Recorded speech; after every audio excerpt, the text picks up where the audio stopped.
Welcome to Duvet Diaries. Today I'm with a special guest who I'm actually excited to introduce because, again, multi-talented babe and so many different facets and so many different things she does. But her name is Kyra Flame, and say hey to the people. Sorry? She was like, huh, what'd you say? I was too busy. I hear what you said. No, I was like, say hey to the people. Oh, hey, I'm Kyra Flame, and yeah, I dabble and dabble in a lot of creative endeavours. Do you want to list them? You know when people have the different slashes by their name, like I'm this, and this is you. Yeah.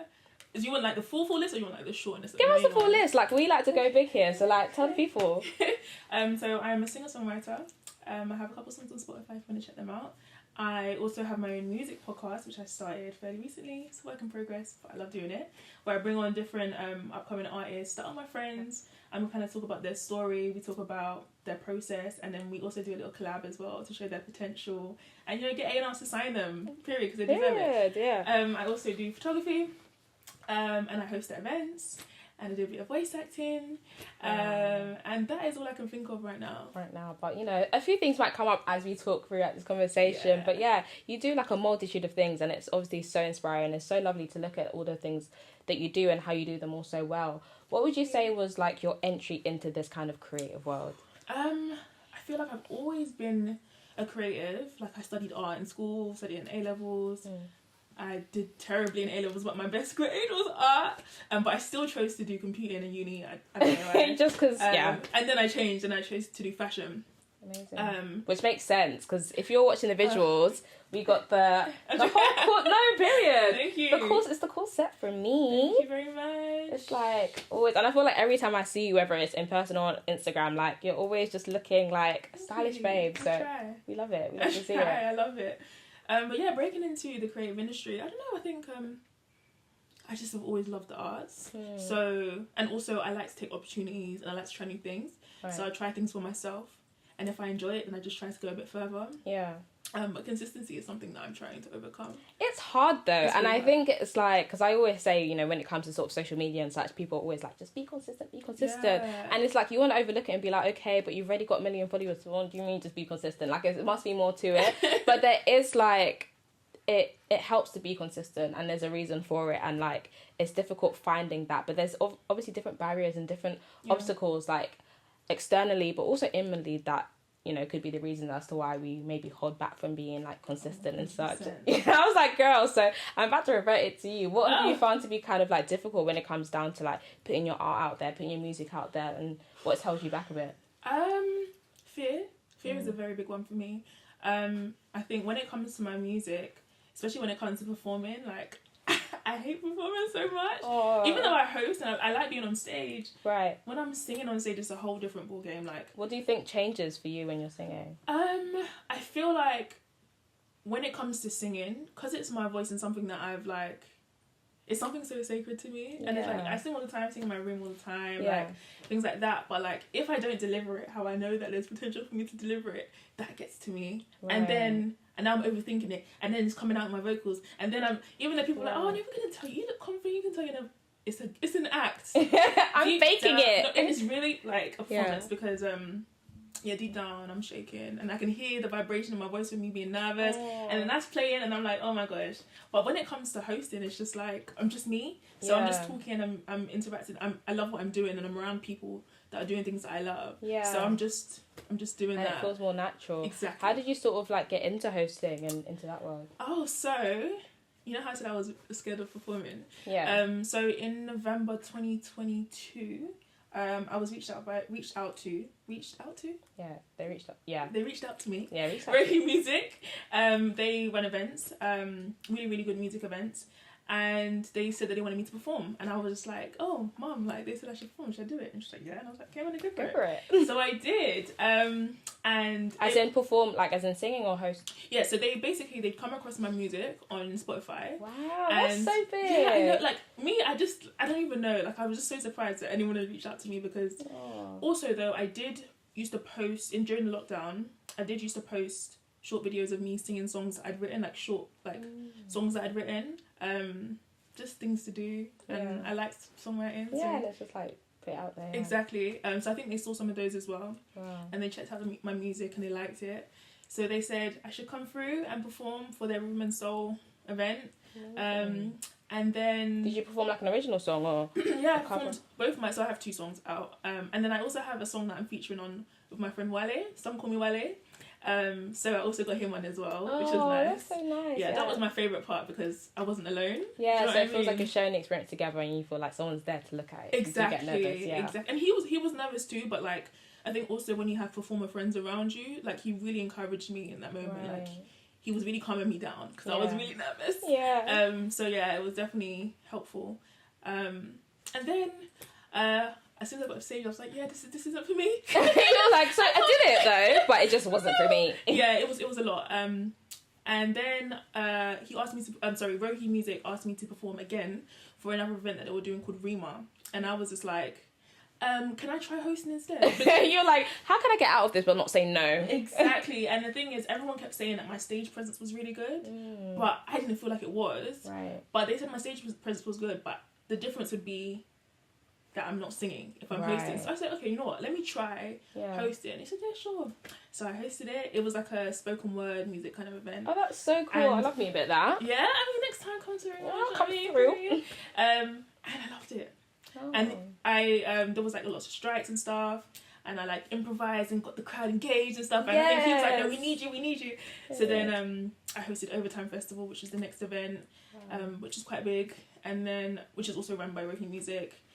And then a few people just started reaching out to me like, oh, do you want to host? So then... And that's the thing, like, once you, like, put yourself out there in that capacity, then people are like, oh, she does this. Okay, cool. Like, I'm going to book her for this. I'm going to book her for that. And I feel like it's the importance of actually putting yourself out there, frightened as we may be to do that sometimes. Like, it gets results. And even down from you, like, during lockdown, like, posting, like, little clips here, little clips that. Yeah. That's how you're able to get to this because one thing leads on to the other. You just never know where your next opportunity is. Absolutely. That's amazing. Yeah. And how do you find hosting? Because obviously I know you've got a podcast as well. Do you want to talk a bit about that? Oh, I love hosting. Like I said, it's just who I am. So I'm just being myself. And I host at events that I enjoy the stuff. Like I would attend the events myself. If that makes sense. So I'm passionate about what's happening. Yeah. I really enjoy it. I think it's just a way to connect people and keep the vibes popping. Yeah, making sure that everyone's having a good time. Right. Yeah, and I'm having a good time as well. So it's like fun, and even down to like people identifying that you've got like good stage presence as well, and it's clear by your energy and just by your warm presence that you're able to like cultivate that and bring that. So I can imagine like through hosting and through the podcast that you do have, you're able to kind of communicate that as well, which is amazing. So keep going with it, girl. Thank you. I will. So we have having a podcast in common. But do you think you could ever do hosting yourself? I mean, I would never say no because if the opportunity is there, sign me up. But I feel like I would love to give it a go. I do feel like it is a different ball game to this because this is quite a controlled environment. It's a safe space or whatever.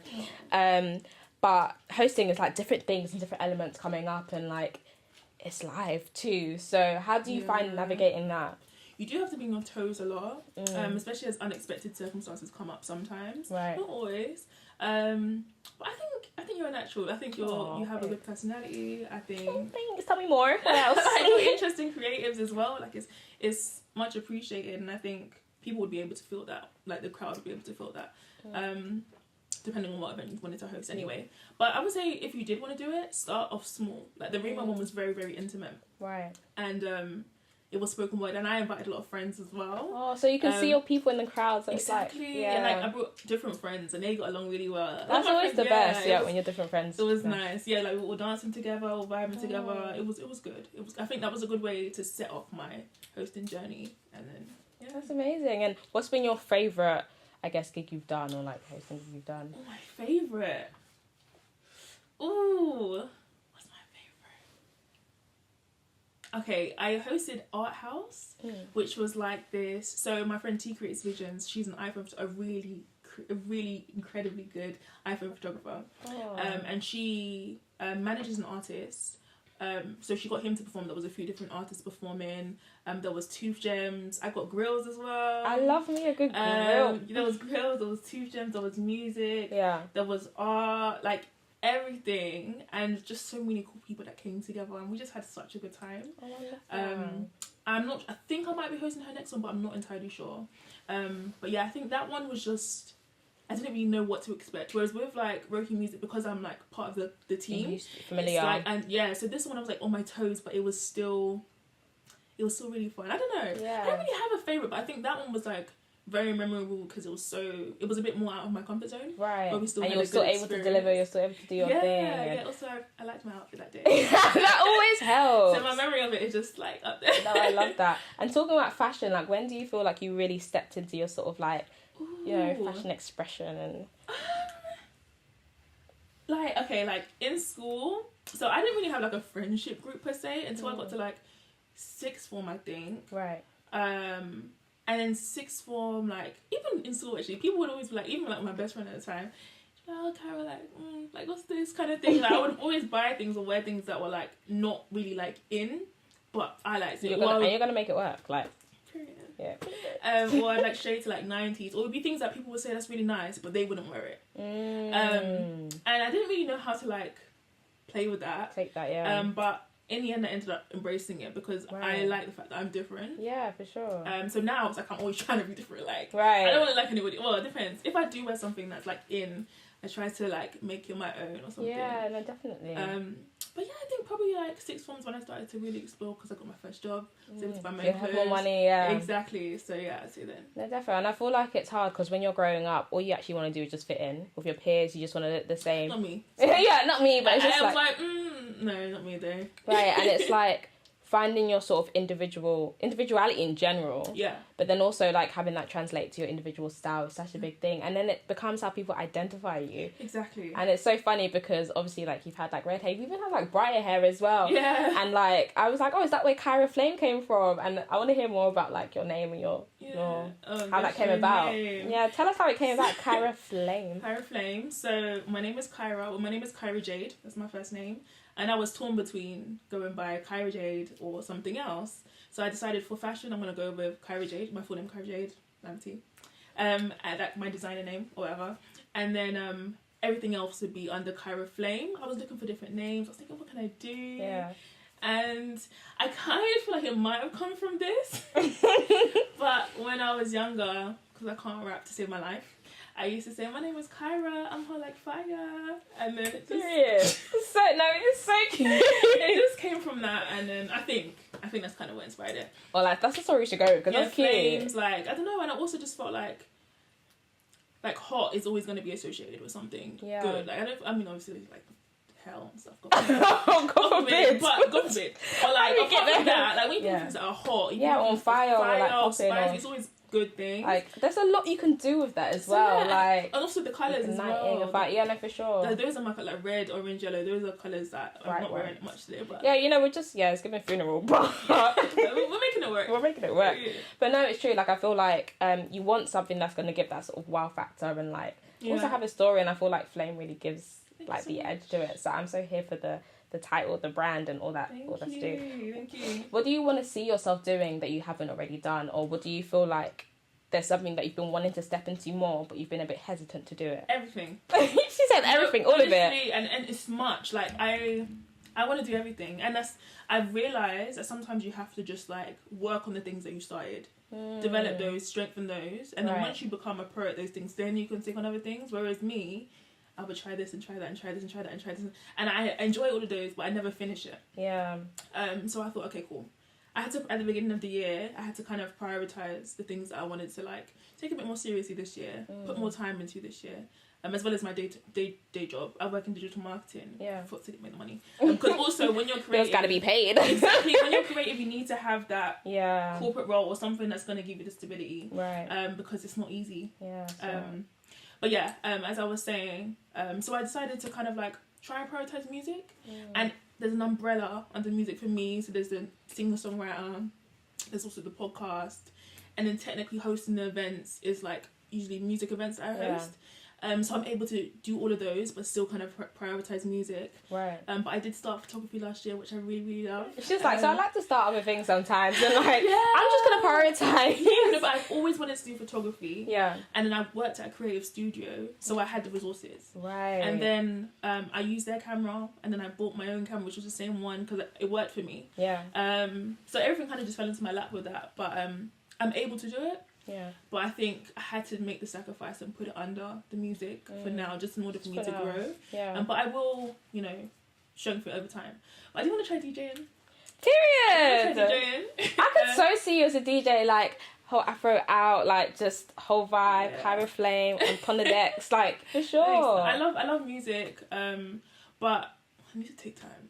But the thing is as well, it's just like, and also, but why do you have to take time? Because it's like, at the end of the day, there's so many things that you can do, and I feel like this is the time where we try it all. You're like, so right. And the thing is, I am always battling with that. I think for me, because I do so many things, and I want to be good enough that people are paying me for it, so I don't have to do my day job. I need to have a certain amount of experience in it. I need to have a certain expertise, like, level. Right. I can't be amateur at everything. I have to be a pro at some stuff. So I think these things are hobbies, but at the end of the day, I would like them to become my full-time thing. And if I'm starting, there's going to be less time invested in these other things. Right. So for me, I just decided that I need to at least try prioritizing something for the year. Prioritizing my podcast, because I was even going to stop that. Girl, you better not stop. Yeah, I was seeing some of your stories. I was like, girl, if you think you're stopping, no, you're not. Like, sorry. I was like, I don't get what you say. I will take you to the studio myself. You better record. I also see. But it's like, it's important to like keep going. And even though you said, you know, wanting to like start other things, or you wanting to hold off from doing that, just because you start something, it doesn't mean the other stuff have to end. Like, you can keep going. And I think it's important to prioritize, as you said, but it's like, also don't hold yourself from opportunities that you could be great at, you know? You're right. And the thing is, I am addicted to taking on opportunities. Which is good. Sometimes you just have to say no, not this time. Yeah. Well, if it doesn't align with you, and also timing's everything.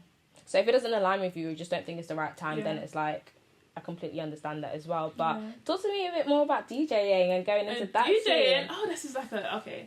So I go to a lot of events. I host a lot of events, and I love music. Yeah. And I love to engage the crowd, and being able to engage the crowd through music without having to sing. Which is like, basically, this is all me just taking a long route in order to avoid singing for as long as I can. I do want to develop that. I do want to like go to more open mics and stuff and become more confident on stage, like vocally, but I'm not there yet. But yeah, I just think it's another way to do all the things that I love to do. Right. But it's not, I'm not in a rush. Right. When the time's right. All my music is about love. And the other day I was speaking to my dad on the phone, and he was saying to me, like, when are you going to make some music that's a bit faster, like some Afro beats or something? And it's like, I hear it, but it's harder for me. It's harder for me to write to like faster paced songs. I don't know why. I think it's harder to get into my feelings. Yeah, I can imagine. Yeah. I'm guessing you write first and then you add the melody, or like how do you... No. Oh, really? So what's the process? You'll see how tune into Flame to Fame.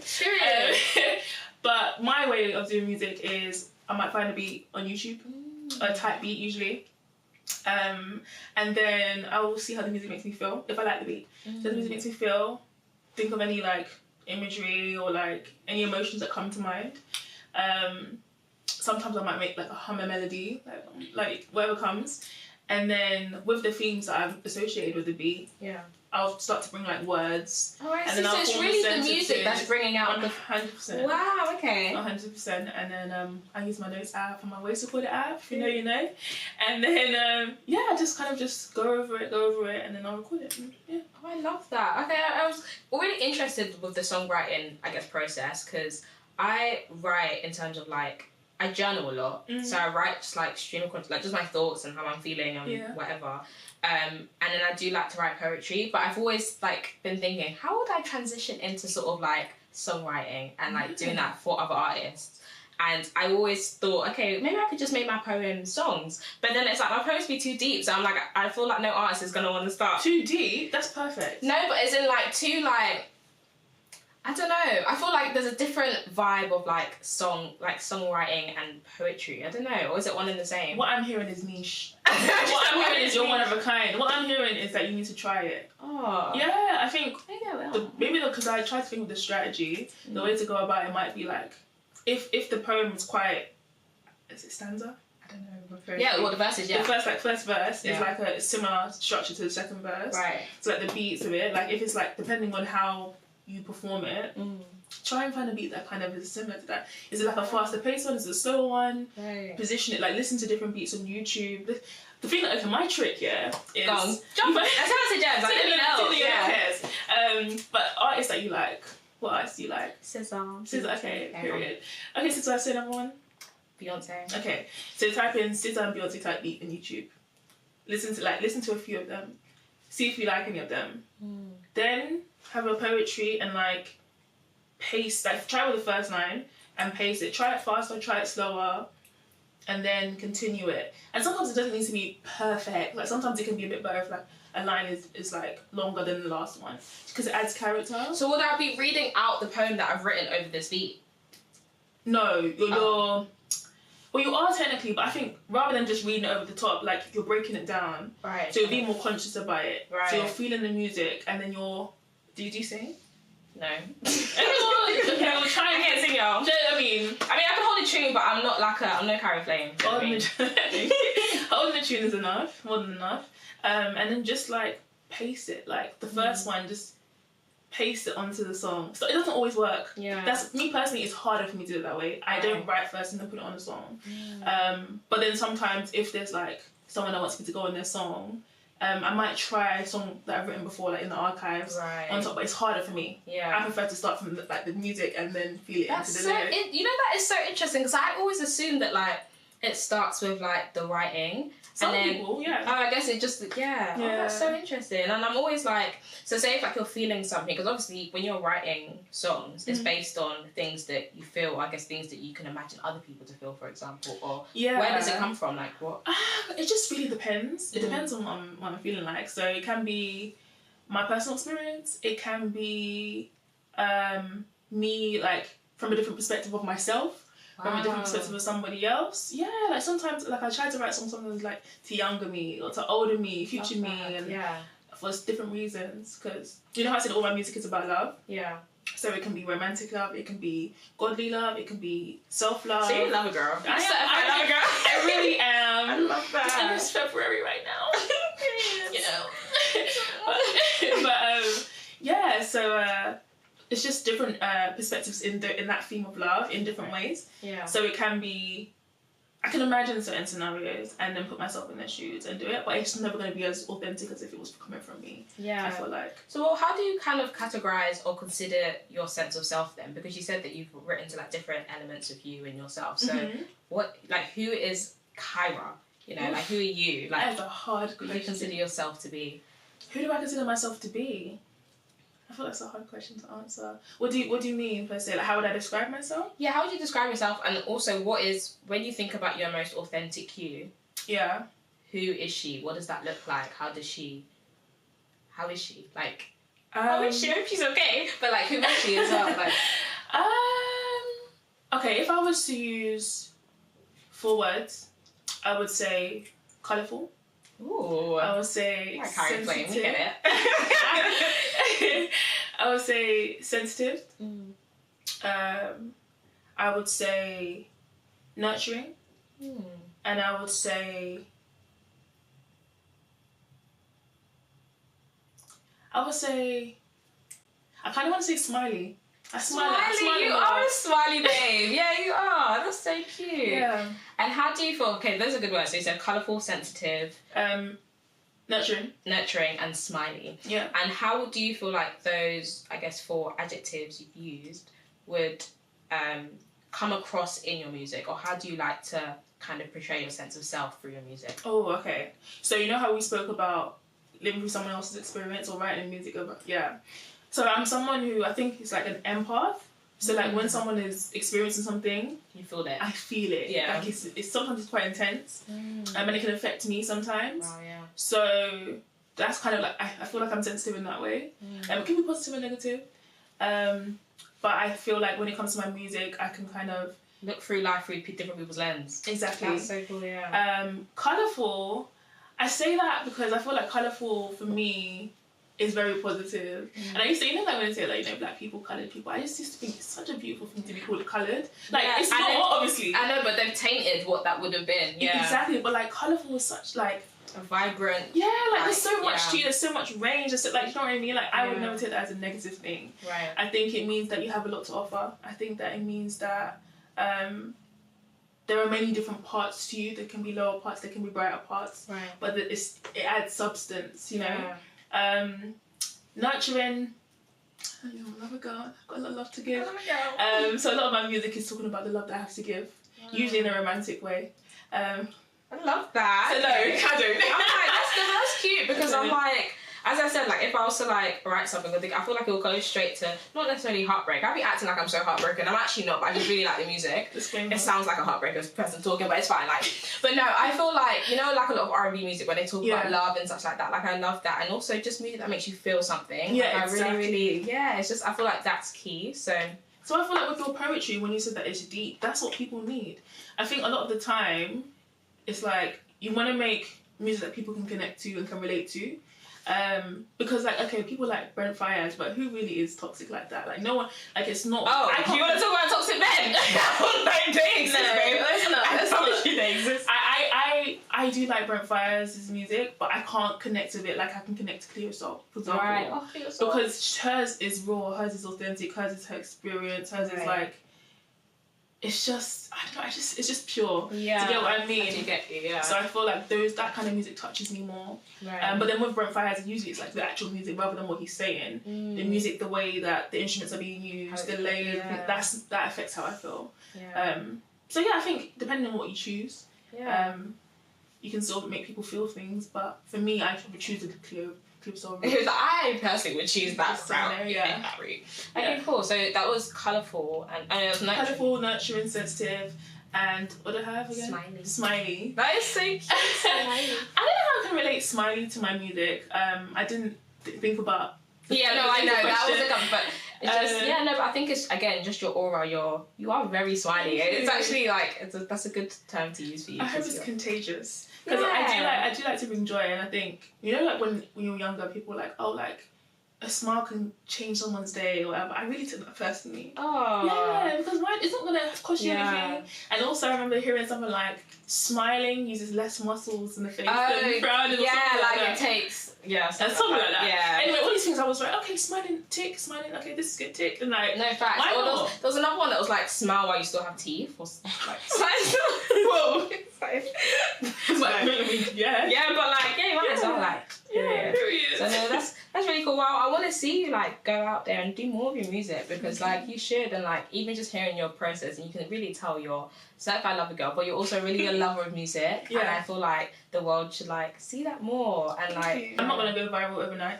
That's okay. And it's hard as well, because at the end of the day, like social media is just such an interesting place, because you put out what you love, you put out things that you create and you feel so good about when you're making it and the process of it, and then it goes out there and it's just like, oh, you guys don't see what I'm seeing, you guys aren't feeling the thing, and it's so disheartening when you're not getting the, I guess, engagement. Like the engagement that you feel like you deserve to get. And it is hard, and trust me, like I'm there with you, sis. I get it. Like it's so hard when it's like you're constantly trying to show up, but it's like it starts to weigh in on you as well. Yeah. And you're a bit like, oh, like how do I keep pushing? So how do you, like, what is it that you tell yourself to like keep pushing and to keep going past that? Well, for me, to be honest, I feel like at the time the reason why I was considering is because remember how I said earlier when I was thinking of what to prioritize? Right. I was thinking, is this something I should just scrap and focus on the other stuff?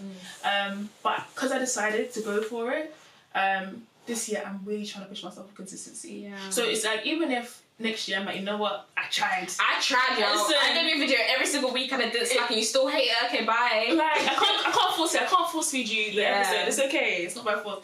Then fair enough. Yeah. But at least I can say that, you know, I tried. Yeah, I was consistent. I was disciplined. I did it. So for me, it's like, remember what you told yourself. Right. And prove to yourself that you can do it. Facts, yeah. Because there's so many things that I start and I don't. So many things. And that's the thing as well. It's like, we want the end results, but like we have to be real with ourselves. Like, are we being consistent? Like, are we actually? Because I know there's times when I'm just like, I said I want to post a TikTok every single day for a month.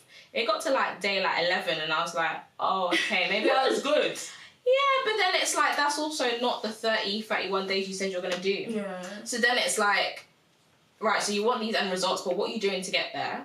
So then it's like, it comes down to you. Like, you can talk about, oh, but this person over here is getting this opportunity, and this person here is doing, but Maybe their content is mediocre, but they're being consistent. Yeah. And like, I always think about the mediocre girlies out there who are getting their bag, and brands are reaching out to them, and they're getting paid and living the lifestyle they want. It doesn't matter that their content is mediocre, because they're showing up and they're consistent. So it's just like, what good is it if you're alone in your room, like, oh my gosh, I could be doing what they're doing, but I'm not. And it's like, but why are you not doing it? Exactly. You know? And it's just like, when you kind of like look inwards, then it actually helps. So it's just like, okay, cool, let me give myself a year to really push, or let me give myself a year to really like give myself my best shot. Because at the end of the day, it's like, there's all we can control is ourselves, right? Yeah. And what we do and what we put out there, and then everything else will come. And when something's made for you and when something is meant for you, like, it shouldn't miss you. Absolutely. Not that it won't, like, it shouldn't miss you. So it's like, at the end of the day, it was just like, we can't be the ones holding ourselves back. Yeah. And I feel like I've been so guilty of that. And like, I guess we can all, especially being creatives in our 20s, when it's like the world's telling us so many different things. The world's telling us how we should look, what we should do, like what careers are deemed respectable, what aren't. So it's just like, it makes you want to feel like, okay, what's the point of me even trying? You know. So what is it that you do then? Is it the same as me? Yeah, similar. Like, but as in what I struggle with. No, as in like how you overcome like being consistent as a content creator and things like that. Yeah, I feel like I've told myself like this year we're really. I don't know. I feel like there's something in the air about this year. I feel like it very much feels like, let's just go again. Like, and let's really give it a shot, because like. Yeah. I don't know about y'all, but like last year was kind of ghetto. So yeah, I actually did a lot last year. I wrote it down as well. That's amazing. I think that's also a good thing to do. Like when you start the year with the things that you want to achieve, right? And then you reflect back, and also you start adding on certain things that you didn't. Yeah. Don't take even if you ticked off everything on the list, also really think about everything else that you've achieved. Like, right. That's so true. Yeah, I passed my driving last year, January. Period. That one I was battling with for time. That was my list of years ago and years ago, and finally I could tick it off. But then I didn't know I was going to start photography. So I put that on my list as well. I started a new hobby and I did really well at it. I started to host at events and doing really well and put these things on, and I feel like that's so true. In doing that, you're encouraging yourself, you're telling yourself that you're capable. Right. You're telling yourself that it's okay as well. And also you're affirming yourself as well. Right. Like, if I didn't do if like no one was gonna make me do it except myself, and I managed to do it, so that's also another thing. So sometimes when I'm trying to be consistent or whatever, it's like I want to be able to say to myself later that that's another thing I tick off my list. You did that. Period. No, period. Yeah, no, it's so true. And I think as well, like, even though I can be like, yeah, I feel like last year was kind of ghetto, like, there were moments that were great moments, and there's so much that I learned and so many things that I am proud of, but it's like, you forget that, you know? You forget that, and it's important to write down, like, you know, these are the things I want to achieve, or these are the things that I have achieved. Even in the ghetto last year, I still managed to do this, that, and the other, you know? So it's like being proud of yourself and allowing yourself to celebrate the small wins. Exactly. Because at the end of the day, it's so important. So yeah, 100%. That's good advice. I'm gonna take that. But yeah, we like to end every single episode with diary prompts. Okay. So I'm gonna read, because it's meant to, you know, a visual diary entry. Okay. So I'm gonna read out the first diary entry, and then first diary prompt, and I want you to repeat it after me. So the first one is, I wouldn't be the person I am today without. I wouldn't be the person I am today without God. God. My spiritual journey has been very like all over the place. Round. Yeah, but my love for God has been consistent. Like my journey has been all over the place, but I know that God's presence in my life is what's encouraged me to to keep going. It's like when I need encouragement, when I need to know, I need direction. I'm really bad at making decisions. When I need direction, and all sorts like that, I know that okay, there's someone that I can speak to. Right. And even if there was no God, believing that there's a God there, I'm saying it to myself like, okay, this is the situation. Having a conversation with somebody, if you don't believe in God, having a conversation with your family member, with your friend or whatever, saying it out loud is gonna help you to process it in a better way.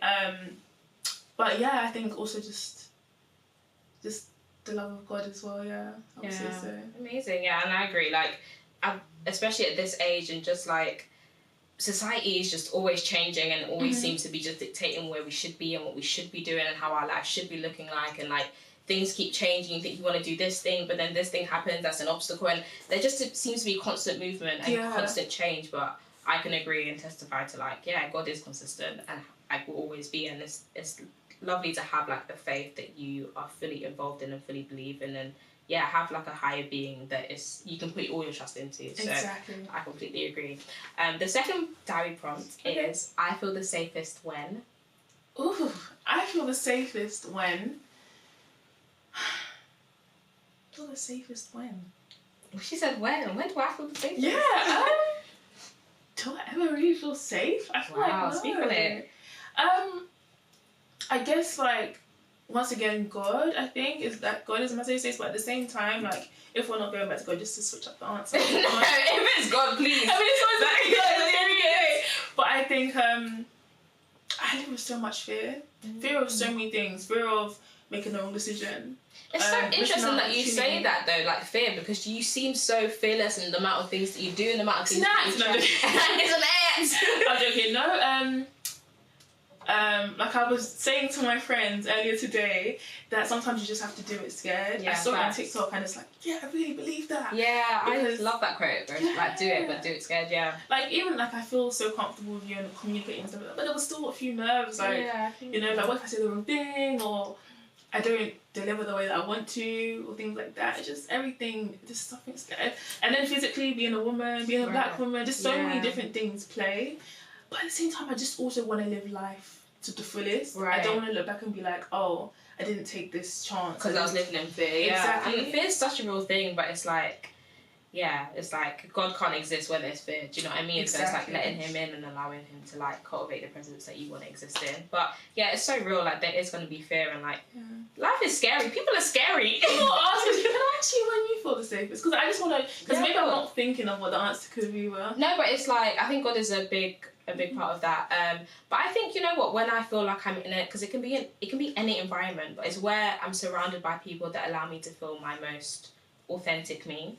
I feel like that's when I'm the safest. Like when I'm the safest to be just me at my core and who I am, that's when I feel safe. Like I feel so it's not a stationary place. Like it's not necessarily me at home or necessarily like me in a certain area. It's literally where I'm surrounded by like people where I'm able to feel my most authentic self. And it's interesting that you asked that question or flipped it back on me, because I really just be throwing things to people. When people throw it back to me, I'm like, okay, call me a girl, so interested in you. This is what I do to y'all. No, like when I talk about safe spaces and obviously this whole concept, this idea and everything that Duvet Diaries has come from that, and like a period of time when I was living in Manchester and I would show up and go to work and it was a corporate environment, and I'd come home and be like, but I'm a creative, what am I doing here? And like I want to just be, and I want, like, even at work they would see that, oh, like Liz, like you're so creative, or you're good at this, you're good at that, like as well. What are you doing here? Like, you know. And so I'd go to work and I'll just be like playing a part. And money, guys, these bills gotta be paid, baby. Like what am I gonna do? So it's that, but it was also the fact that I felt like, you know, at 25, like I should be working this job, and like I should be in, you know, like should be like just that feeling, and that's like imposed upon me, like where I think I should be.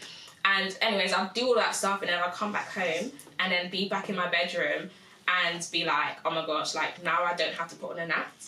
Wow. And now I can just be, and now I can just like create content on TikTok, and now I can just like write and journal and saying how I really feel, and like just being able to feel like, okay, cool, like in that environment when I'm out being something, I'm not safe. I don't feel safe. But when I can come home and just like be me, or when I'm allowed, or feel like I'm allowed to just be me, that's when I feel the safest. So that was a long-winded answer, but I feel the safest when I'm my most authentic me. I just want to ask you one more question. Go for it, girl. Do you ever feel like, even like in the creative environment or in that community where you feel like you can be your authentic self, do you ever feel like you find yourself performing as well? Because I feel like for me personally, I am quite a confident person. I'm talkative, I'm friendly, blah blah blah. Sometimes I just want to be on the side. I want to be one of the introverts on the side. Right. Sometimes I just want to just chill, and I feel like even sometimes amongst the people that usually, like the way I usually am, is I feel like I'm around people that love me and they wouldn't you know. But sometimes people are like, oh my gosh, Kyra, are you okay? Are you okay? And I'm like, yeah, just a bit tired today. Do you ever feel like you have that, or like how you overcome that? Oh, of course. I feel like if you're bubbly and you're a chatty patty person, you're not allowed to be quiet. Like, I'm actually not allowed to be. Apparently, if I do, I look like I have got a face of a slapped ass. Like, sometimes I do just want to chill and not have to be chatty patty because everyone says I talk too much anyway. So it's like, yeah, I definitely have days when it's like, I do feel as though I just want to be a bit more, not even necessarily silent in the corner, but I don't want to have to be like the class clown or like, I just want to like be the vibe, the life of the party. Yeah, exactly. So I do definitely feel that, and sometimes it can be quite intimidating almost when you go to spaces and you feel like, oh my gosh, I have to actually perform for you guys, like I'm an actual puppet. Yeah. But it's like, sometimes it's, this is why I see the importance of having a safe space and like not necessarily being a physical space, but what we can cultivate for other people. And I feel like that's what I really want to get better at doing here, just being able to like cultivate a space for people and cultivate a community where it's like people can come exactly how they are, be their most authentic self, like, and I think like that's really, really key. So you're doing really well. Thank you, babe. Thank you. I'm trying. But yeah, the third prompt and the final prompt is I want to be remembered for. Wow. I would want to be remembered for a positive impact through music in some way. If one of those three things, the hosting, the podcasting, my music in itself, even if it's just one thing, even if it's just 10 people, to be remembered for an impact, a positive impact that I made. So whether it's a song that I've made and it's just what healed someone in a hard time, and they're like, you know, that song by Kyra Flame, like I just let me pull it out, like it's like a healing. Yeah, it's healing. It takes me out of a dark place. That's like my goal. That's what I'd like to be remembered for. So definitely something positive, a positive impact. Not just any impact. It has to be. It has to be positive. It has to be good, and it will be, like, for sure. Like, I have no doubt about that. Like, thank you. Yeah, I feel like whatever you're going to create in the future and whatever you're going to put out, I know it's going to have like a lasting positive impact. So get to put that music out, girl, because we waiting. And every episode, I like to ask my guest, based on the conversation that we've had today, if you were to write a diary entry to any version of you, so it could be the version of you that was young baby Kyra, like listening to the music that Mumsy was playing, all different genres, or Kyra that wanted to actually give up with her podcast and stop, like any version of any Kyra from the past, what would you say to her, and what would that diary entry sound like? Something like, and which Kyra you speak to? And then what would you say to her? Every version of past Kyra. The past Kyra 10 minutes ago. Right. I would say that you're getting closer to where you need to be. You're meeting the right people. You are experiencing the right love. You are touching the right people. Like you're going closer to where you need to be, and it's okay. It's actually, you're actually okay. Yeah. I don't worry as much as you're worrying. I'm not worrying. Worrying. But yeah, like it's okay. Like breathe. Yeah. Try not to worry too much because you're going closer to where you need to be. Thanks. Oh, I love that. Thank you. Well, thanks so much, Kyra, for being here. Tell the people where they can find you. Okay, you can follow me on Instagram. Pretty much everything is Kyra Flame. Even on YouTube, it's Kyra Flame. But my podcast specifically is Flame to Fame. Yeah. But my music on YouTube is going to be under Kyra Flame. My photography is KJ Lamptey. That's my photography page. And yeah, I think that's everything. Amazing. Oh, well, thanks so much for being here, and thanks so much for just being honest and just talking us through your whole journey and all that good stuff. And yeah, we can't wait to see everything that you put out and what's to come from Kyra Flame, period. Thank you. So thanks so much for watching, guys. Thanks so much for listening, and see you soon. Bye. Bye.